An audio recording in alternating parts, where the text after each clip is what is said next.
Acá. No tengo una vena muy artística. ¿Quieres ver? Sí, sí. Esto es realidad dimensional. Y como mueves la arena, automáticamente va a dibujar las montañas o el fondo del mar, dependiendo de cómo lo puedes tocar la arena.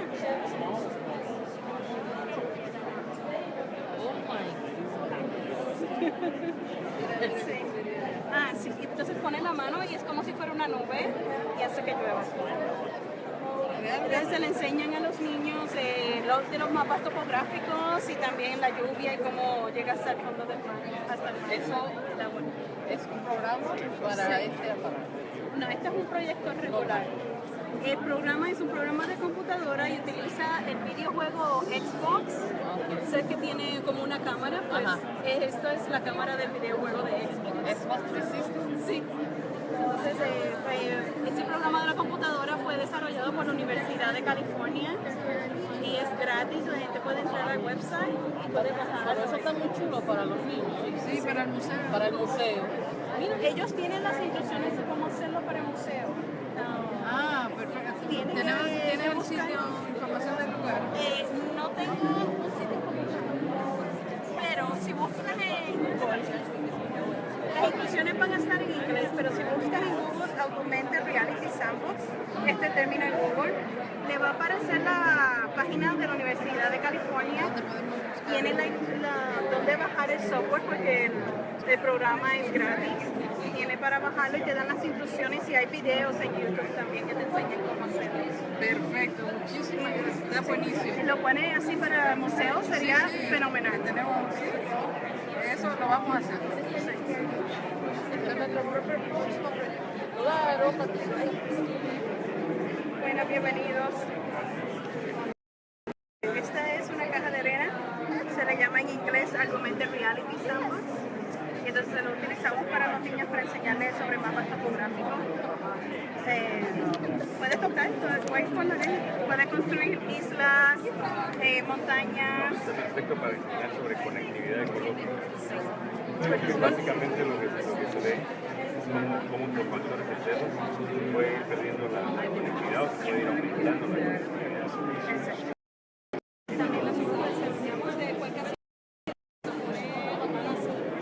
My name is Ross Winans. I'm a mapping specialist with the National Oceanic and Atmospheric Administration's Office for Coastal Management, and I'm here at the World Conservation Conference presenting the AR Sandbox to a group of people that are here at the NOAA booth.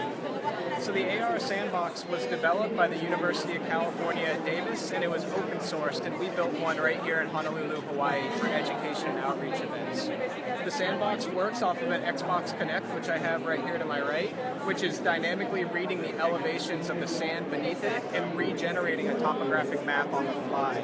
It's all powered by a Linux computer underneath, and it uses a projector with a short-range lens to project the map onto the sand so that users can manipulate the sand and in real time see how the topographic map would change. We also have the ability to hold our hand over it and generate rainstorms like precipitation to look at watershed dynamics, sea level rise, flooding, and other events like that.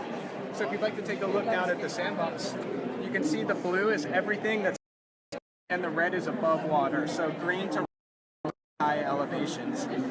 So if I were to gather some sand up over here, I could come up with some land and then have an ocean over on the left with some bathymetry, which you can see. One of the best features when working with kids is showing them the topographic map. These days with Google Earth and Google Maps, a lot of kids aren't familiar with reading a hard copy topographic map, so you can show how lines that are spaced farther apart are less slope or less elevation, whereas the closer the lines are, the heavier the elevation. If you are to hold your hand over the top, you can generate rain, and this is good for showing watersheds, or how once water enters one watershed, it all exits that watershed. This is also good for showing that whatever happens on the land eventually ends up in the ocean, so it's important to keep a clean land if you want to keep a clean ocean. Additionally, I can flood the entire map by pressing the 1 key over here on my keyboard, and we'll let the water settle in the ocean. Here we can put our hand over and generate a mock tsunami wave that'll inundate up towards the land. Here we explain that the green would be a wetland, while the orange or red would be neighborhoods where people live, and emphasize the importance of wetlands in mitigating ocean hazards like hurricanes and tsunamis.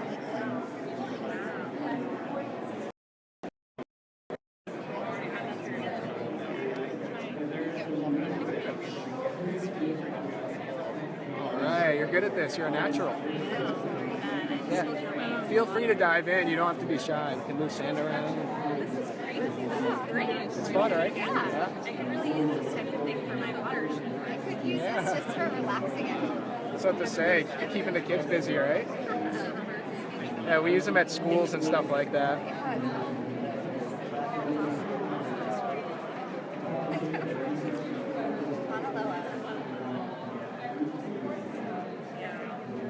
am fortunate enough that's my work site.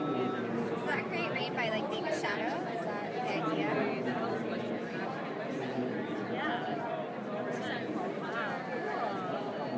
And it's like, it really looks like water. You're like amazing. It's not. So can we get it?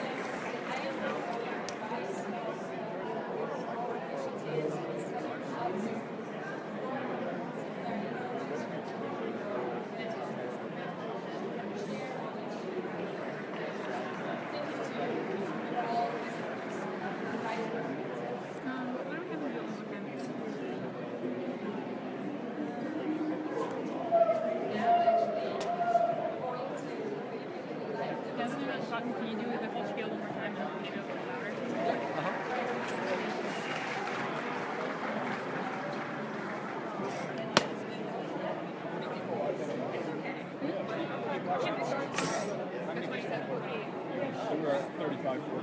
How do people find these streams?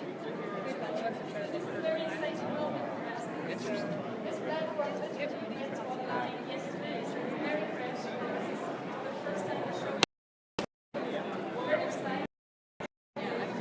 Hey, I'm Ross Winans. I'm a mapping specialist with the National Oceanic and Atmospheric Administration's Office for Coastal Management, based out here in Honolulu, Hawaii.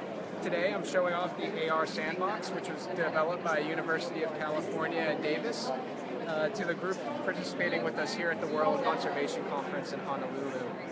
The AR Sandbox is actually powered off of an Xbox Connect, which uses a 3D sensor to map the elevation of a sandbox beneath it, and it uses a Linux-based computer hooked to this projector to project a topographic map that's generated on the fly as the users interact with the sandbox. So as you can see, we have the sandbox already set up here in this configuration, but if I were to move the sand, on the fly, the map will change. Blue represents lower colors, while red represents colors. So if I gather this together into a giant mountain over here on the right side of the sandbox, you can see it generates on the fly to red. Now the first lesson we can teach the kids here in 2016, where kids might be familiar with using a GPS in a phone but not reading an actual map, is topography, where the red lines that are closer together at higher elevations indicate that it's steeper and harder to traverse, whereas the lesser or the farther apart spread lines indicate the ground is flatter or easier to walk across. Create like a nice deep ocean on the left for the next lesson. What projection do you use? Good question. Epsom, I believe. It is an Optum projector, but the main feature you want to look for is a lens that will project short range. I'm like, what's going on in there? It's all magic. This is all. Sorry, you probably said it a billion times today, but can you just tell me, like, are these elevation lines? Or They are, yeah. So the green and blue would be like a zero contour or a local mean sea level. Yeah. So blue would be bathymetry, and these colors would be topography. And this is actually measured in millimeters and centimeters, so there are actual elevation values attached to this. Is this NOAA? Or what is this? Oh, it can be whatever you want to call it. Use your imagination. Yeah. So this is a good opportunity to do watershed dynamics. So if you put your hand over the top, you can actually generate flow events and show how water flows from peaks to the ocean. And it's going to split at the natural high points, or the ridges, while the water drains into the valleys. These are watersheds, or areas where all the hydrology is connected, and it's going to leave at a common point down in the ocean. Another major point we like to emphasize here is everything's connected to one another, so you have to manage the land as well as the water in unison. One of the next lessons we like to talk about is coastal hazards. So you can have flooding events, flash floods. You can also have things like tsunamis and hurricanes which inundate. So very often we'll bring little plastic houses with us and have kids put them in the orange and yellow areas, and that would represent upland areas where you can live. Blue would be ocean, and green would be your wetlands, estuaries, mangroves, or the things that shield us from coastal hazards. So as we let our ocean fill up over here, we can let it get higher and higher and higher. And show how in the near shore, we have wetlands, and the wetlands serve as a buffer between the ocean and the land. So in the event of a hazard such as a wave, the water will ramp up onto the blue and green, but it'll be shielded from where they put their houses because wetlands and estuaries act as a natural buffer to keep people safe. They also have other uses, but they're very important to keep your wetlands around. Also, in the event of something like sea level rise, the wetlands don't go away. They migrate upland. So even if your house isn't near the ocean, your house could be in a wetland or a floodplain tomorrow, which is still very, very dangerous. This is amazing. Thank you. How does that work? So the way You're just like waving your hand. I'm like, this is not just what's happening right now. So the whole system was developed by University of California at Davis, and all the software is distributed free, so it's all open so source. crazy. They also What is the provide software instructions. They call it the augmented reality sandbox. What in the world? Yep. Okay, I'm going to take a quick. So the whole system is actually powered off of a Linux computer down below, but it uses a sensor from an Xbox Connect to map the elevations. So it's not using any type of special technology. Everything here can be bought off the shelf and assembled in your garage, and instructions are provided. Is it open source, you said? It's all open source. Sorry. Augmented reality sandbox. Yeah, if you Google AR sandbox, you'll find it on Google. It'll be one of the first hits. All Yeah. right. What's up, Miguel?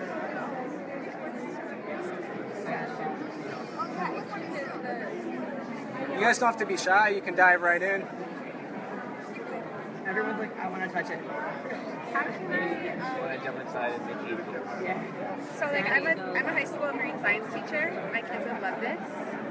How can I show them this? Like, do you guys come to schools and like bring your little setup? She's the hefe. You do? Like, you know what? They hate to do that. Because it's so cool. High school kids would be so interested. I know. Well, every time we have a high school coming to our building, they just love it. Yeah. So we have a standalone one. This is the first time we have the portable one, but I guess yes. Get your hands dirty. From the Is top. this it? Like it is here. Really? The library? You want to add sand there? No, the library. Fort Island or... Wait. Yes. It's for Island. It's that building. Is this there? Yes. We have a bigger version. It's standalone. So I can take my students there. Oh, yes. Like on a field trip. Yes. This is what you do. Okay. Do you have Patty Miller's contact? How do you get a color change from the water? I can't see from my side. I guess you see from your side the color, is that right? The colors? The water, blue. Uh-huh. I don't see. Oh, you want to make the water come? You hold your hand over it, like that? So she is like the one who is scared. You tell them How do you get a color? I don't get it. Oh, so you just got to leave your hand and then put it a little bit lower. There you go. There it happens.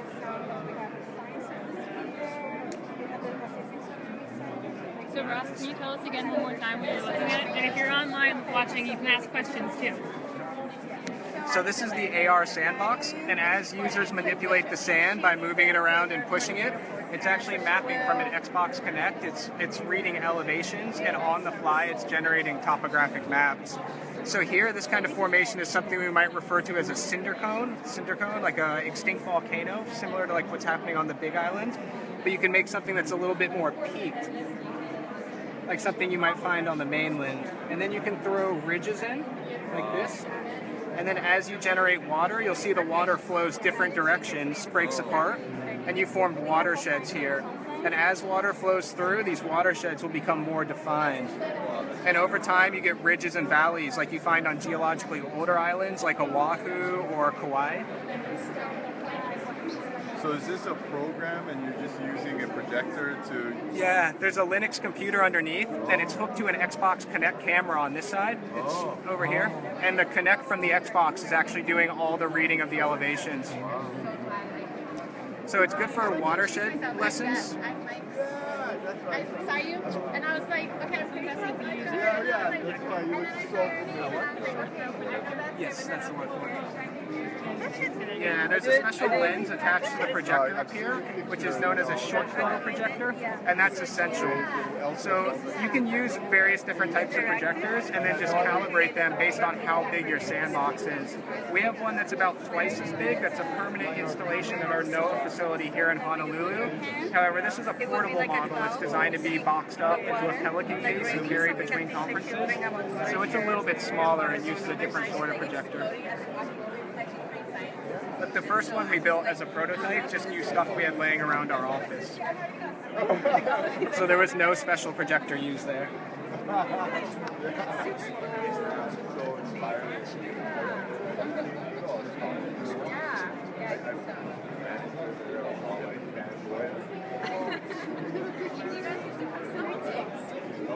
Add some water. And then you put your hand in to simulate a higher area, which will force water to flow. So we can do things like wave dynamics, wave reflection and diffraction as it moves over like rough ocean surface, seamounts as it gets near to places like islands with shallower bathymetry. We look at how the waves reflect and propagate differently. This is useful for things like discussing tsunamis and how tsunami forecasting works using topography and bathymetry. Here we've created a half cinder cone volcano. You can see how water pools in the top and eventually flows down.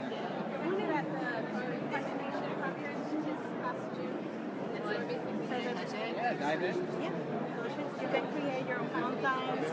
Oh my I god. want to build the world's deepest ocean. What the heck? And it changes, the elevation gradient changes. Isn't that nuts? Oh, you're just destroying. Oh, she's like, It's just going all the way down. Noah's Ark. What? When you get to the bottom. Alright. Yeah, I'm tripping. And the sandstone's like disco after. Alright. Now we're looking at a coral atoll. What sand is that? Play sand. It just came out of the box. It's really sparkly. It reminds me of the sand that I have in Mexico. It's called Disco Aster, and it didn't get hot. It stayed cool. Yeah, this is like what you put in the sand. We work for NOAA. Is it You natural? can't steal sand from... No, I know. Is it natural or is it make it? Is it man-made? It's gotta be man-made. I think they mine it.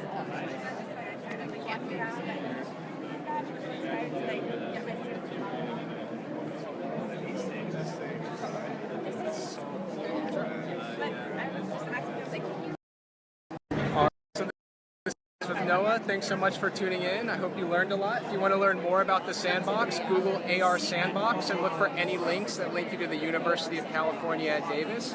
And if you want to know more about our office and what we do, you can find us at NOAA's Digital Coast. Just Google it, it'll be the first link. Thank you.